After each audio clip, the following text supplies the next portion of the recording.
பொதுவாக ஒரு தந்தையாக இருக்கக்கூடியவர், ஒரு குடும்ப பொறுப்பில் இருக்கக்கூடியவர் தன் மனைவி பற்றியும் தனது பிள்ளைகள் பற்றியும் தனது உறவுகள் பற்றியும் மரணத்திற்கு பின்னால் அவர்கள் எப்படி இருக்க போகிறார்கள் என்ற ஒரு கவலை உண்டாவது என்பது இயல்பானது.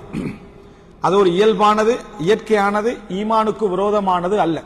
ஈமானுக்கு விரோதமானது அல்ல என்பதை முதல் செய்தியாக நாம் தெரிந்து கொள்ள வேண்டும். எப்பொழுதுமே தன் மனைவி பற்றியும் தன் பிள்ளைகள் பற்றியும் தனது குடும்பத்தவர்கள் பற்றி ஒரு இயற்கையான ஒரு கவலை உண்டாகும். அவர்கள் எப்படி வாழப் போகிறார்கள், அவர்களுடைய செலவினங்கள் எப்படி போக போகிறது, அவர்களது வாழ்க்கை முறை எப்படி இருக்க போகிறது என்பது பற்றிய கவலை என்பது இயற்கையானது, அது ஃபித்ரத்தானது. அதாவது மனிதன் அதுல படைக்கப்பட்டிருக்கிறான். அது ஒரு குற்றம் கிடையாது, அது தவக்குலுக்கு விரோதமானதும் அல்ல என்பதை முதல் செய்தியாக நாம் தெரிந்து கொள்ள வேண்டும். காரணம், குழந்தைகள் பற்றிய கவலை, பிள்ளைகள் பற்றிய கவலை, உறவுகள் பற்றிய கவலை என்பது பெற்றோர்களான அல்லது பொறுப்பில் இருக்கக்கூடியவர்களுக்கு எப்பொழுதும் இருந்து கொண்டே இருக்கும். அந்த கவலை எப்படி இருக்கும் என்று சொன்னால், நியாயமான விஷயங்களையும் இருக்கும், நியாயம் இல்லாத விஷயங்களையும் என்ன செய்யும் இருக்கும். சில பெற்றோர்களுடைய கவலை, அச்சம் என்றது அதீத எல்லைக்கு போய் பிள்ளைகளை வெளியே விடுறதை என்ன செய்வாங்க, பயப்படுவார்கள். ஒரு ஆண் ஆணாக வளர்க்கப்படாமல் சில பொழுதுகளில் சில குடும்பத்தில் மாற்று விளைவுகள் எல்லாம் என்ன செய்யும், ஏற்படுத்தப்படும். சின்னத்திலிருந்தே பொத்தி பொத்தி பொத்தி என்ன செஞ்சிருப்பாங்க, வளர்த்திருப்பாங்க. கவனத்தின் காரணமாக, அச்சத்தின் காரணமாக. நாளைக்கு அவன் ஒரு 15-16 வயசாகிற நேரத்தில் அவனை பாத்தீங்கன்னா எதையும் ஃபேஸ் பண்ண மாட்டான். எல்லாத்தையும் உம்மா அப்பாட்ட கேட்டுதான் என்ன செய்யற லெவல் இருப்பான். சாதாரண முடிவுகளை கூட என்ன பாப்பா உம்மாட்ட கேட்டு எடுக்கக்கூடிய நிலைமைக்கு வருவான். அந்த பெற்றோருடைய அளவுக்கு மீறிய அதீத கவனத்தின் காரணமாக அதை சிலர் சொல்வதையெல்லாம் நம்ம காதால என்ன செய்வோம், நம்ம கேட்போம். வீட்டிலேயே என்ன செஞ்சாங்க, அடைச்சி அடைச்சி அடைச்சி அடைச்சி வளர்த்தாங்க.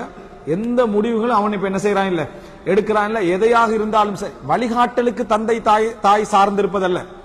எந்த விஷயம் எடுப்பதாக இருந்தாலும் என்ன, அவன் உம்மா வாப்பா சார்ந்துதான் என்ன செய்வான் இருப்பான். சரியான முடிவா பிழையான முடிவா என்பதில் இல்ல, முடிவு எடுக்கிறதுக்கே அவனுக்கு என்ன ஒரு திராணி இல்லாத ஒரு சூழ்நிலைக்கு வரும். அதீத கவனம், அதீத கவனம்.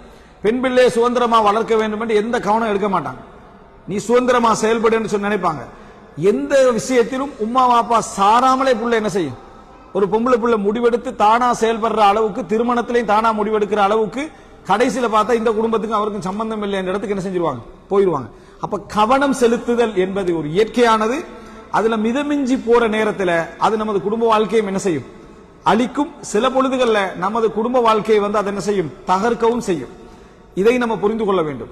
இந்த நிலைமை சில பெற்றோர்களுக்கு எப்படி ஆகிருமெண்டா, பிள்ளை ஒன்று வெளியே போயிட்டா, வீட்டை விட்டு வெளியே போயிட்டாலே அவங்களுக்கு எந்த அதாவது செயலும் ஓடாது, எந்த சிந்தனையும் ஓடாது. அவன் வரும் வரைக்கும் ஒரு 100 கோல் பண்ணிடுவாங்க, ஒரு 100 போன் பண்ணிடுவாங்க.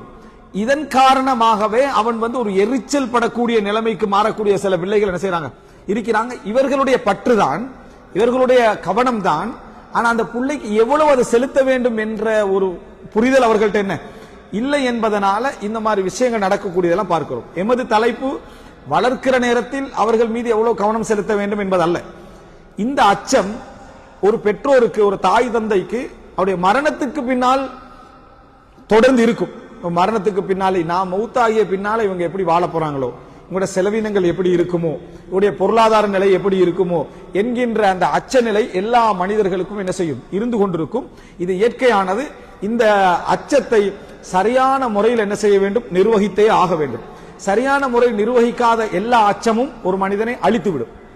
சரியான முறையில் நிர்வகிக்காத எல்லா அச்சமும் ஒரு மனிதனை என்ன செய்துவிடும், அழித்துவிடும். அதை சொல்லுவாங்க என்று சொன்னால் அது அல் ஹவுஃபுல் முக்லிக்னு சொல்லுவாங்க. ஒரு முழுமையாகவே ஒத்தனை அழித்து விடக்கூடிய அமைப்பிலான அச்சம் அவனை என்ன செஞ்சிடும், அதாவது முழுமையாக தகர்த்து விடும் என்பதை நம்ம புரிந்து கொள்ள வேண்டும்.